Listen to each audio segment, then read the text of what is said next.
Morning. Morning, bro.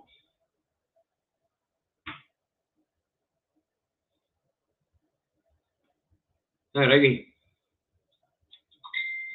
Morning, Lorraine, Stuart, Barbara, Tina, Alistair, Linda, Robert, David, Nancy, Charlotte, John, Melanie, Trish. Hi, Marlon. Hi, Sandra. Hi, Neil. Right, let's pop back across onto YouTube. Morning to Ricky. Oh, Christ, that moved fast. Morning to Ricky, Stevie, Last Braveheart, Fiona, Brian, Mr. E, Big Ray, Struthers, Stella, Indy Johnny 13, Julie, Kerry, Margaret, Brian, Evelyn, Graham, Chris. We'll all come here forever, folks. Right, there's more than 100 on board. That'll do. Let's get this news review underway. It's Indy Truck Davey out the truck, not home in his office in Salisbury, North Lanarkshire, where it is cleared up, lovely, and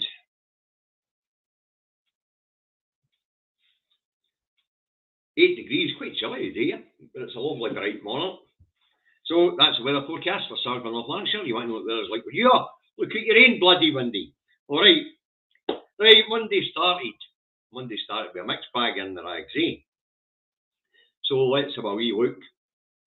Hey, we had Scotland's Night of Shame, the Carry On at Fireworks Night. But we have to caveat that with saying there's 200 less incidents this year than what there was last year. Last year there was 550 incidents. This year there was 350 incidents. But hey, when we talk about the Night of Shame, I'll give you my opinion on it. The gunpowder plot was well before the Union.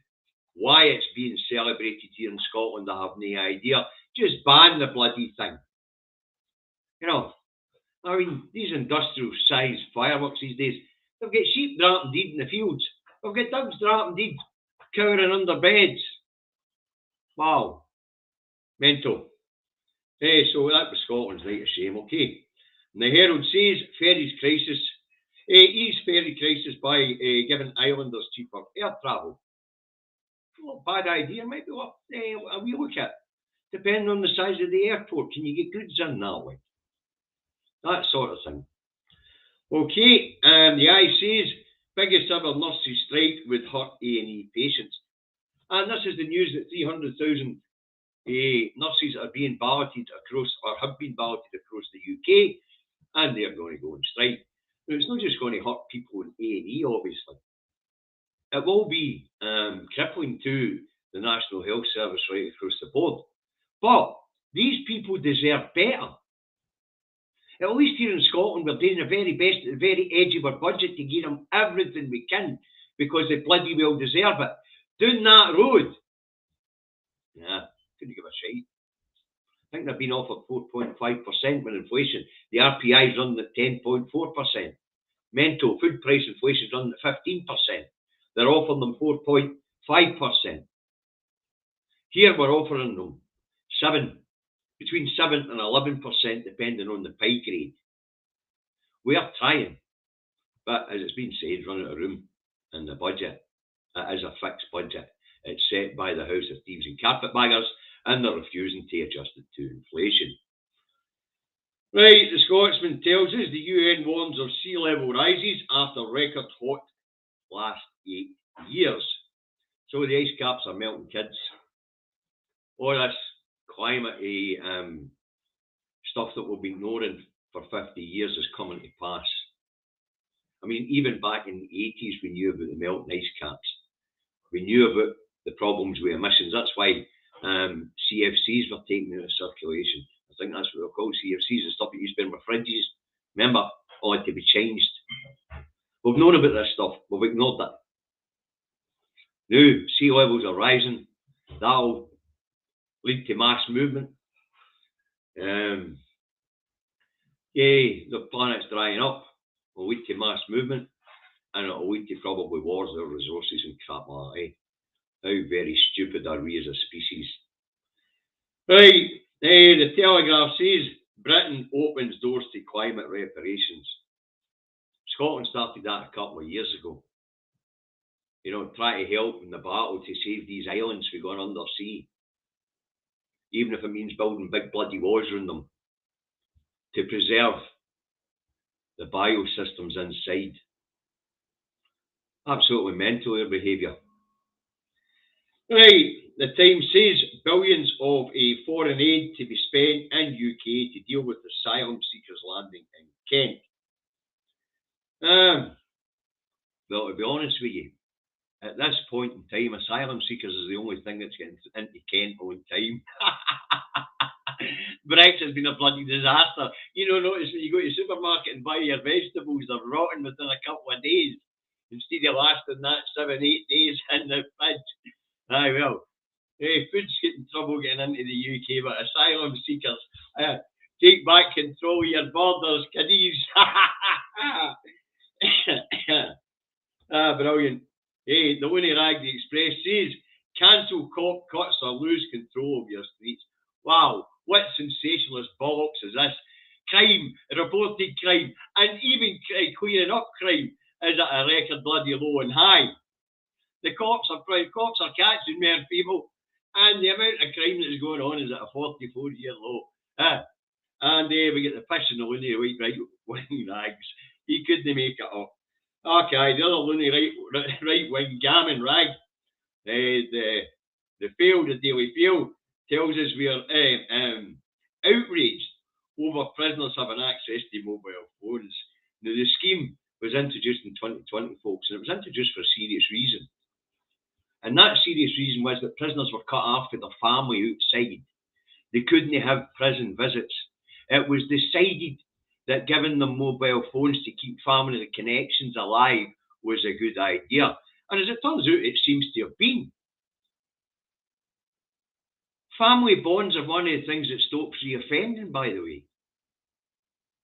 The thought that you're still close to your wife and your children and you've still got a chance of a future is the sort of thing that stops reoffending. Claims by the Looney Rag, the Fail, that mobile phones are used to commit crimes. Aye, outside prison as well. But the benefits of giving them contact with their families during the global pandemic have shone through. Especially as families during the pandemic got closer. They became much more concerned for each other. So a mother would be much more concerned about her naughty boy in prison because it's a closed, large population. COVID gets in there and it just travels. So this idea that we're outraged, that's not how it's worked out. It's worked out. It's also improved the mental health of prisoners, which will cut back on drug use in prison. This crap in these right-wing Looney Rags, they should be taken to book for this stuff. Right, the National tells us Red Tory Sir Keir Starmer slams door on Indie Rev 2. I have to say, I watched Starmer's performance. It's on my timeline actually if you want to watch it. It's a 13-minute interview. What was interesting about it was he conflates priority being more important than democracy. And any time the will of the Scottish people was mentioned, it wasn't his priority. So there you have it, folks. There is Sir Comrade Starmer telling you this is a colony because your needs, your priorities, and the will of the Scottish people, no his problem. He's an English nationalist through and through, a red Tory. Anna Sarwar must have been banging his head off an effing wall somewhere, saying, shut up for Christ's sake. Because let's face it, 42% of Labour voters in Scotland are pro-independence. Starmer just killed the Labour Party in Scotland. What he told the Scottish people was, your priorities are not my priorities, but vote for me. Wow. So shut up, do what you tell, and vote for me. Wow. You know, if you haven't seen it, go on to my timeline, folks, on Facebook. or just go onto YouTube. Scotland on Sunday, Sir Keir Starmer. You will be absolutely gobsmacked at the stupidity of the man. He didn't seem to be aware of his surroundings or the way he was projecting right-wing English nationalism to the peoples of Scotland, Wales and Northern Ireland. What an absolute idiot. And we haven't even got by the papers yet. Anyway, that is by the papers for yesterday, by the way. It was a mixed bag in the rags, but the the National owns Starmer. Starmer has been slammed the door shut and nothing. And he also had the net to say that yes, the UK was a voluntary union. Asked how the Scottish people democratically vote to get out of it. No, my priority. My priority is England and England's economy, which is wrecked. Well, by the way, no return to Europe either. This is Anas Sarwar, who Starmer thinks is doing a great job here because he's overtaken the most unpopular Tory party. Wow, but still insignificant in Scottish politics. He must have been, poverty pie must have been banging his head off a wall somewhere, screaming at his telly, shut the F up, Starmer. And there was no mention of a Hunkin Fist Gordy Bruins. Yeah, he minded dragged him back out his crypt and dusted him down. There's no, Starmer never mentioned his federalism, his better than Devo, Super Devo Max. No mention of that because Starmer's got no intention of giving more powers to the Scottish people of the Scottish Parliament. Starmer's intention is that the same as the Tories. There will be no reversal of the Internal Market Bill. There will be no reversal of the Nationalities Bill. There will be no reversal of Brexit. Starmer and Sunak, Starmer, Bojo the Clown, two cheats of the one Bahuki, couldn't put a fag paper between them. Right, let's move on. So that was the bollocks and the rags yesterday. Right, Monday here in Scotland starts with First Minister Nicola Sturgeon urging world leaders to stick to commitments made in COP26 in Glasgow. Miss Sturgeon is in a position to do so because of Scotland's advances in these areas. Miss Sturgeon, who's respected on the international stage, really respected on the international stage, she's seen as one of the world's greatest statespersons.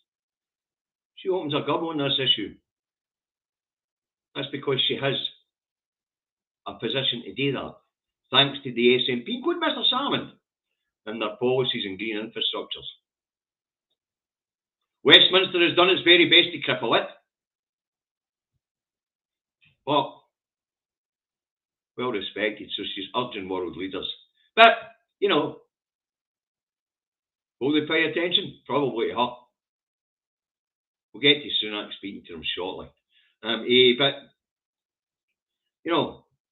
after all, Scotland, through SNP policy, has now powers 98% of its domestic needs from renewables. I looked the figures up this morning. By the way, those figures exclude the 3.5 gigawatt hours that we ship to England and the 1.5 gigawatt hours we ship to Northern Ireland.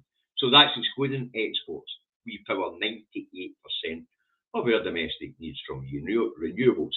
That would be solar, that would be wind, and that would be hydro. Tidal as well is contributing now. So Miss Sturgeon can speak with a bit of authority on this stuff. Now, the other reason why she can speak a bit of authority on this stuff is records show that over the last 30 years, but predominantly 20 years, since the inception of the Scottish Parliament, greenhouse gas emissions in Scotland are down 56%. And we're well on our way to meeting the targets. So there you go, folks. That's why the world's listening to what Miss Sturgeon has to say. So that's what started yesterday. Right, moving on, Monday. Let's take a wee look down the road. And the House of Thieves and Carpetbaggers in Englandshire, eh? Right, Monday in England. If you look at BBC England, it starts with the news that teacher numbers and teaching hours face acts, so schools can afford to keep operating due to cost of living crisis and the expected cuts to the education budget. Okay, so they're actually talking about only schooling children 4 days a week, and in order to save money, they're talking about getting rid of teachers and classroom assistants and have a bigger class sizes. And they say our education system's failing. Wow. Right, also down that road, fresh allegations of bullying land at the door of Sir Gavin Williamson. Now, apparently he told a Whitehall official to cut his own throat and throw himself out a window while working at the Ministry of Defence. This Sir Gavin Williamson's turned out to be a really charming chappy, isn't he? Now, apparently Sunak was aware of this stuff when he appointed Williamson to the cabinet. Williamson is the Minister without portfolio. All right. Now, so much for Sunak's dignity and integrity in government. Braverman's back. He knew this guy was a bully. Wow. What do these people know about Sunak?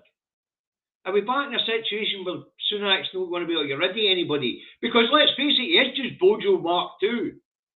We've seen his performances now at Prime Minister's Questions. He lies with impunity. Wow.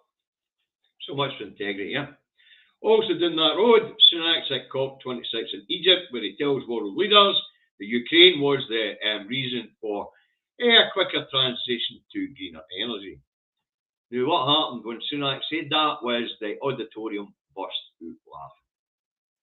World leaders had a smirk, peeled further back, actually let their bellies rumble.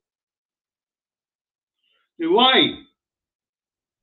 did world leaders have a chuckle at Sunak when they're willing to listen to Miss Sturgeon?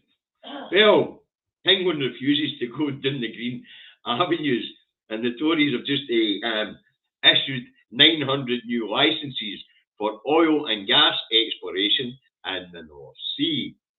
By the way, nobody ever mentions the 1,200 licences that have been issued off the west coast of Scotland for exploration when they had the technologies to do it. They've been selling off our seabed or renting our seabed out for exploration for years. Right, but world leaders are laughing at them. They won't allow onshore wind. They don't have that big a coastline for offshore. They think going nuclear is a good idea, when the rest of the planet's looking at it and going, no. And he's telling the world that they've got to speed up on the transition to green energy. The guy lives in Cow Cloud Cuckoo Land when it comes to this stuff. Oof. Right, also doing that on Monday, Sunak tells the English people he's near a deal with the French to stop small boats crossing the channel. And apparently there are more details to follow over the next few weeks. It's a lot of bollocks though. Starmer gave them the idea last Wednesday. Tell them to get a grip, get an international treaty with the French, so to do. To sort out boats crossing the channel. So, Monday this week needs good news to throw to the masses. Well, I'm talking to the French. And then we're told that the French have already stopped 29,000 people crossing the channel already this year. Yeah, it's the ones they didn't stop, but because, well, let's face it, why bother? They're only quartering up the coastal towns in France. Why don't they quarter up the coastal towns in England? Okay. Right, moving on Monday. And the Fib Dem conference down that road comes to an end with leader Sir Ed Davey telling the faithful, 20 of them, that the Tories down that road have let the public down, and the Lib Dems are now a viable alternative. Pure comedy gold. Absolute comedy gold. Anyway, it's a bit upbeat because they won a couple of by-elections and secured Tory seats earlier this year and last year, when Tories have been caught with their fingers in the jar. Right. But it's a duopoly. There's only two parties down that road. Hey, the Lib Dems are just an afterthought, even up here. So it's just the way it goes. Spanner. I thought I'd give him a wee mention anyway. Right, moving on Monday.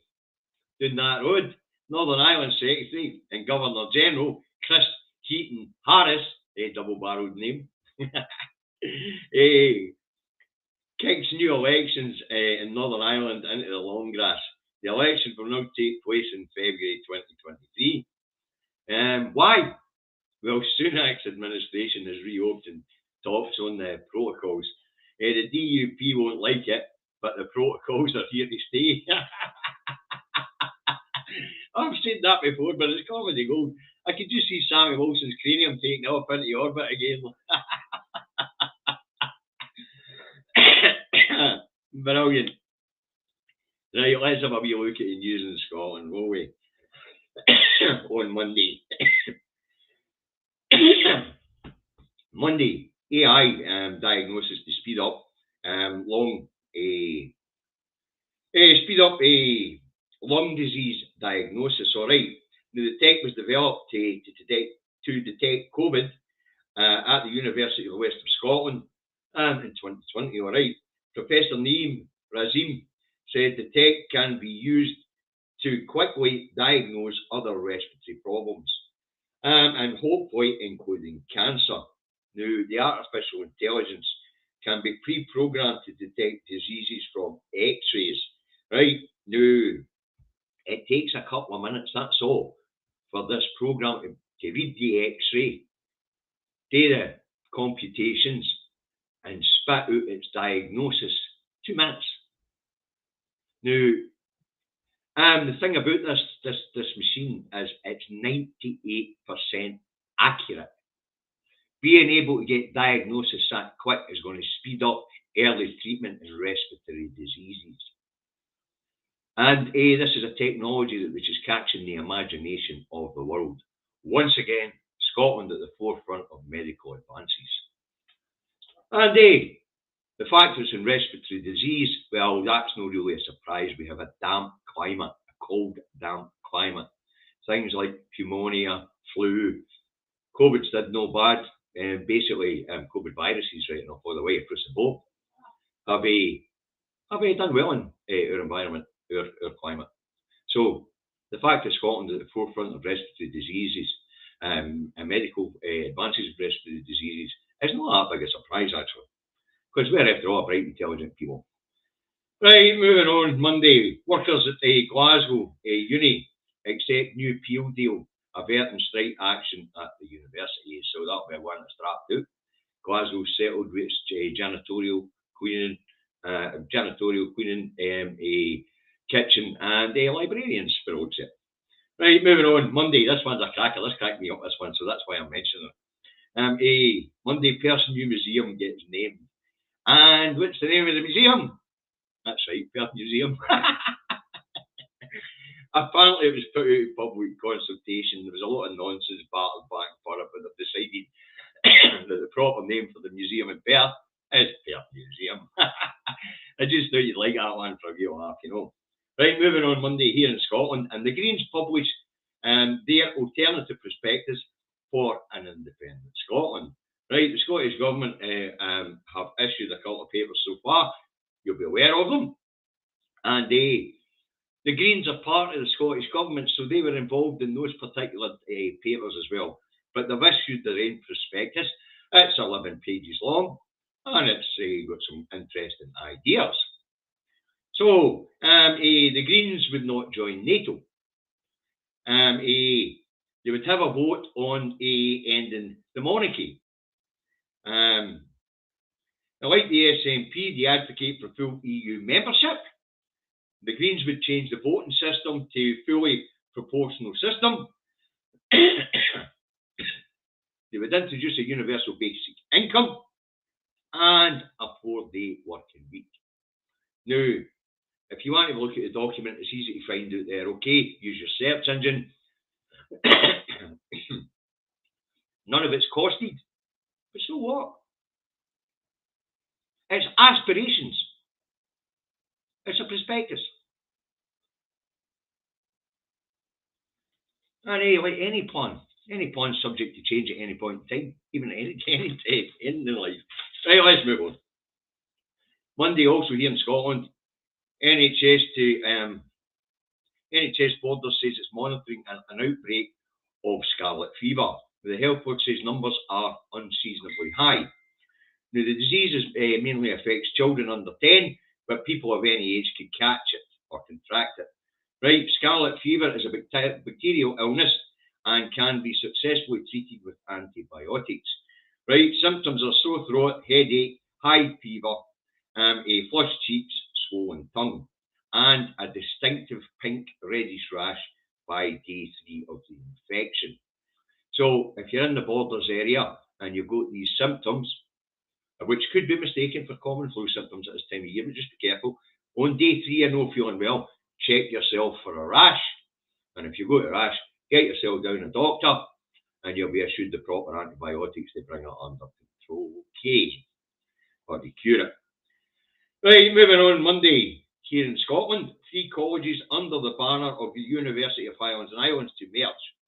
The facilities in Thurso, Stornoway and Fort William to merge under cost-cutting pressures and aging demographics. The merger to take place next summer. Now, apparently, the cost of running the facilities are going to be out of hand, and the demographics in the Highlands means there will be as many students.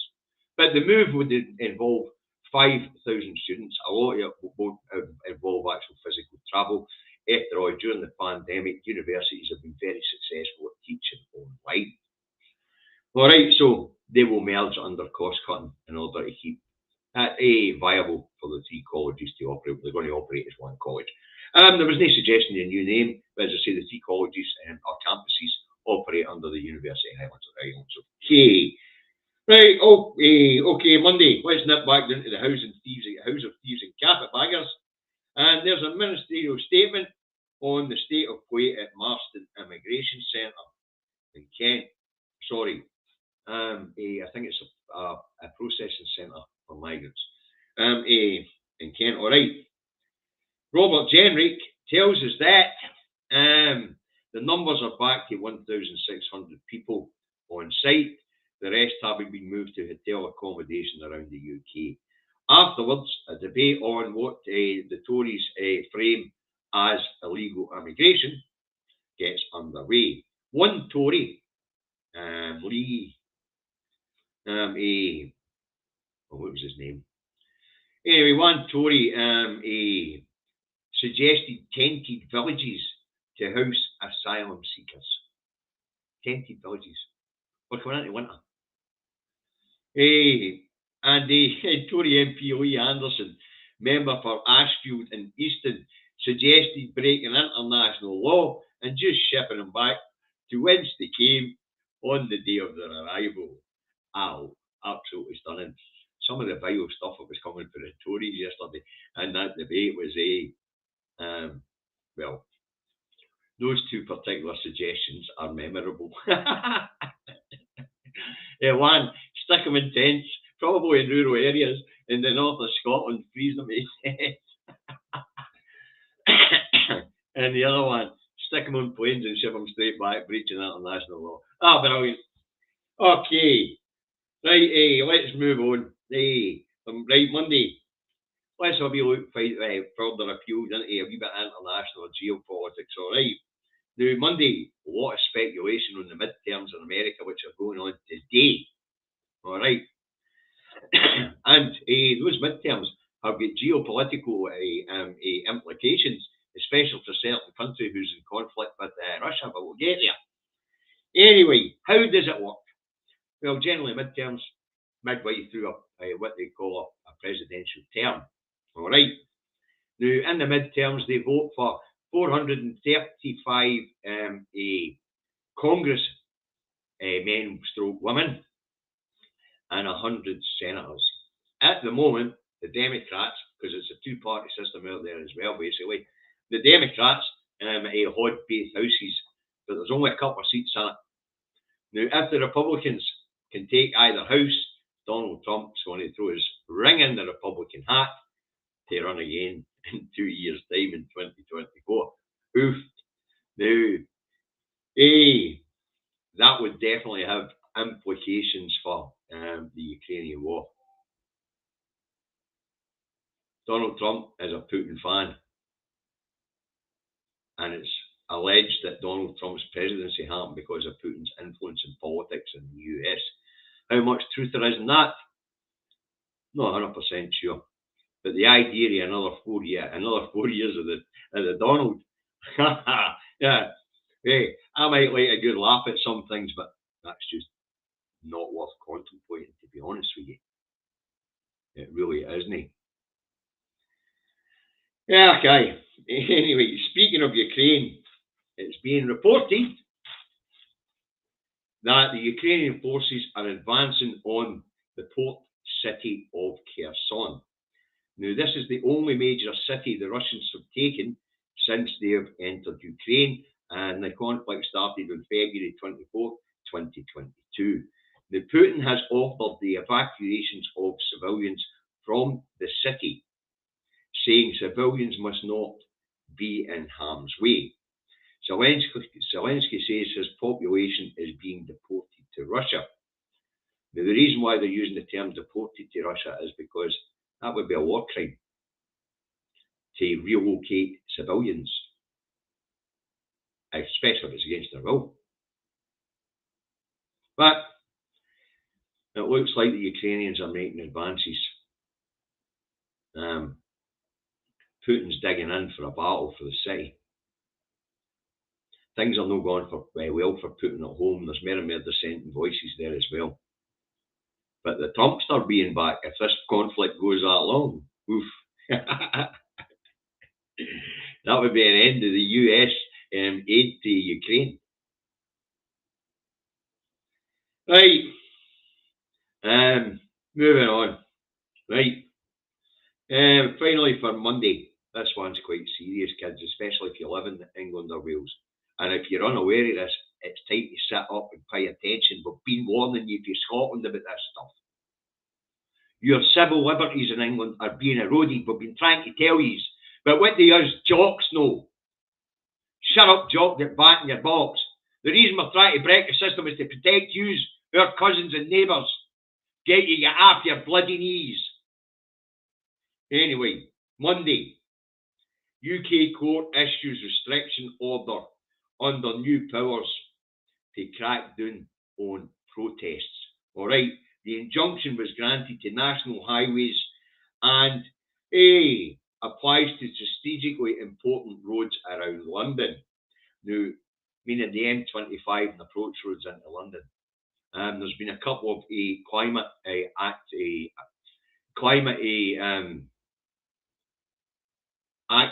or climate protesters. There've been quite a few activists who held protests round about the road systems in London. So under the new laws down that road which restrict people for the freedom of protest, several injunctions have been an injunction was granted to the National Highways, and as I say, it applies to strategic roads around London. A number of activists from End Fossil Fuels and Extinction Rebellion have been issued with the injunctions saying you cannot protest in the M25 or the approach roads around London. Now, what's interesting about these injunctions, if these people breach these injunctions, they can get hit with limitless fines and up to 2 years in jail. And then monitored like a sex offender. They could be told to report under the terms of these injunctions to police stations or things like that to discuss their activities and to make sure that they're not going where they're not supposed to. This is draconian. This is not on. The right to protest is a basic human right.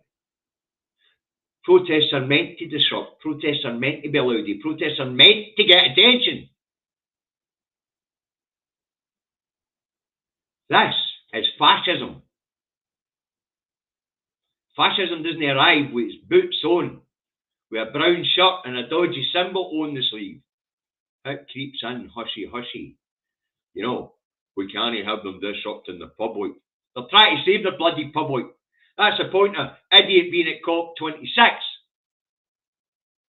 Oofed. Christ, look at the time, folks. This is getting on. Right, let's move on to this morning and what the rags had to say. I hope you enjoyed the stories I picked up for yesterday. That last one was important to the people of England and Wales. Your right to protest is being impinged on. Fascism is creeping in down that road. In fact, we've seen it in full flight with Starmer up here on Sunday, telling us that our opinions don't matter to him, an English nationalist. But guess what? He's not really an English nationalist. He stands for the existing powers and privilege of the state. And if they're willing to ignore us, they're willing to ignore you, England. But more importantly, they're willing to restrict your activities to make sure they can control you. So that last story about injunctions being issued against protest, that's a very important story. And it's not as if we haven't been warning the people in England and Wales about this stuff. We have. Right, let's move on to this morning and see what bollocks is in the rags. Quick run through the rags, folks. Okay. Scotland's paper, surging 5 million climate pledge, and Ross's print match, well, that is. Right, red alert for gravest warning yet on climate change, says the Eye, but we've only got 8 years left to try and prevent the start of the breakdown of ecosystems. Right, the Herald has Sturgeon promises 5 million to nations hit by climate chaos. Obviously, it's not as much as we would like to give them help. But this isn't I mean, Scotland joined this programme a while back. 5 million is just the latest instalment. The Scottish Daily Express, the loony rag, has rival slate Sturgeon for COP27. Grandstanding. She's not grandstanding. She's respected on this issue. The Scotland is respected on this issue. The Scottish Daily Mail has Sturgeon's acts millions from Warm Homes budget, but managed to find 5 million for Eco Fund during trip to COP27 in Egypt. Just what planet is she on? Let's clear this one up. I had to do it last week with John Swinney. I'll do it again this time. Miss Sturgeon isn't willingly acting anything. The Scottish Government are reacting to a 1.8 billion axe being wielded at the Scottish budget. In fact, actually, they're only making 1.2 billion worth of cuts. Just shows you clever sums that the Scottish minister can come up with. Please excuse me.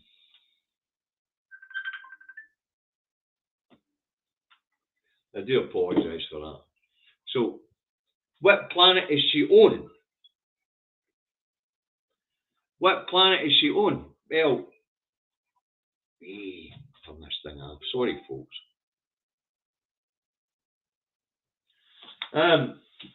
What planet is she on? She's not on any planet. She's reacting to a budget cut from down south. Sorry, that was unprofessional. Just turn that off. The Daily Telegraph has a gas deal set to ease energy crisis. And the Telegraph focuses on PM Rishi Sunak, who is also in Sharm el Sheikh. It reports that he is poised to announce an energy security partnership with the US, and that deal would see US sell billions of cubic meters of liquefied natural gas to the UK over the coming years in order to avoid the need for blackouts. So, the United States is being fracked like hell, and it looks like Sunak signed a deal to buy this stuff in. We need to stop burning the bloody stuff. He's at COP27, and he's buying in with fossil fuels, and he's granting licenses like candy to explore for fossil fuels. The guy's a fraud. The Times has welfare and pensions set to rise with inflation. Aye, that'll be right. We'll see. 17th of November is an important date, folks. Put it into your diary. And the National goes on the boundaries, Borders and Boundaries Act, and through that road, down the road. Now, if you don't know what the Borders and Boundaries Act, it has to do with constituencies. Now, England centralising power in England. So there's to be 2 constituencies taken away from Scotland, 8 from Wales, giving the English 10 more MPs, while diminishing the voices of the Welsh and the English and the Westminster Parliament, the House of Thieves and Carpetbaggers. It's no new story. I've been talking about it now for a long time, and it's the Borders and Boundaries Act. All right. This kicked off under Theresa May. What they're actually doing down that road, the Tories, is they're trying to manipulate the constituencies so that they're guaranteed to win them. They're also trying to diminish the voices of Wales and Scotland in that Parliament, centralising power in Little England. This is what we call imperialism. And Starmer's on board with it. And they also, in the National, former Labour MP accuses Starmer of patronising Scots with Tory language. He is a bloody Tory. The Scotsman has thousands of patients deliberately hidden in A&E figures. Rubbish. I'm not even going to mess with that one. I'm just going to say rubbish. If there's mistakes in the A&E figures, then whoever's compiling the figures has made a mistake, not the Scottish government. The Metro has print matches Finger Rossi. This guy in Glasgow who's wanted for rape in America. He claims not to be the person that the Americans want to deport. Well, the fingerprints say otherwise. The record has Rangers captain Cops treated me unfairly. Who cares? You're a footballer, you're a spanner. Now let's see what everybody's right bleaching that something's no right. Anyway, apparently he was found not guilty of a traffic offence. Cops reading the situation, his reading the situation, courts reading the situation are different. I find it very difficult to believe, having dealt with law enforcement and traffic for many, many years, that he was dealt with unfairly. Right, Daily Star of Scotland. Babs, hubby reveals her spirit visits him. My skin tingles and I sense I am not alone. Then Barbara is right there by my side. So apparently, Dame Barbara, whoever wins her husband, thinks her spirit's still there. Yeah, that's up to him to believe what he wants to believe. You know. So, it will be a Sarwar made up story about missing patients. You never as much crap in your life. That's what I've got for you today, folks. I hope you found it entertaining. I hope you found it informative. Ran a wee bit out, but that's just the way it goes. So remember, there is a campaign afoot. We're being told by our imperial masters to shut up and get back in our box. This is the time to be the loudest. Okay. So eyes on the prize, land your houndy gonies, and get out there and win hearts and minds. We'll have to convince one person each. Okie dokie. Support the independent media broadcast in Scotland, Independence Live, Indie Live Radio, Caledon Media, Trues Radio, the iSport Magazine, the National Newspaper, Independent Bloggers. And if I've got a crowdfunder on the go, and you can afford a couple of shekels to throw in the pot, please do. These guys do great work. As you know, I don't want their money. I'm not interested in your money. If you like what I do, share it around your social media platforms. But give me 5 minutes after the end of this video, will you, to change it to public? Because Facebook have been restricting me, and I've got to go into my Facebook page and audit the audience so that it's made public. All right, now if you're on YouTube, hit the like button, the subscribe button, the bell notification button, and you'll get to know when I go live or when the two Davies go live. All right, thanks very much for joining us today. Remember, we're coming into winter, respiratory diseases are rife. Follow the last couple of bits of guidance on the pandemic. Face coverings in closed public spaces, clean hands and surfaces regularly. Now, if you're not feeling well, mask up if you've got to be in public, and social distance from your friends and family and neighbours. Show a bit of social consciousness. And if you work in the social care system and you're still using NHS lateral flow test. Please submit your results. You are living in our communities, and it helps them monitor how much of the disease is rife in our communities. Now, you guys have a lovely day. Look after each other, and we'll see you all to do it again tomorrow.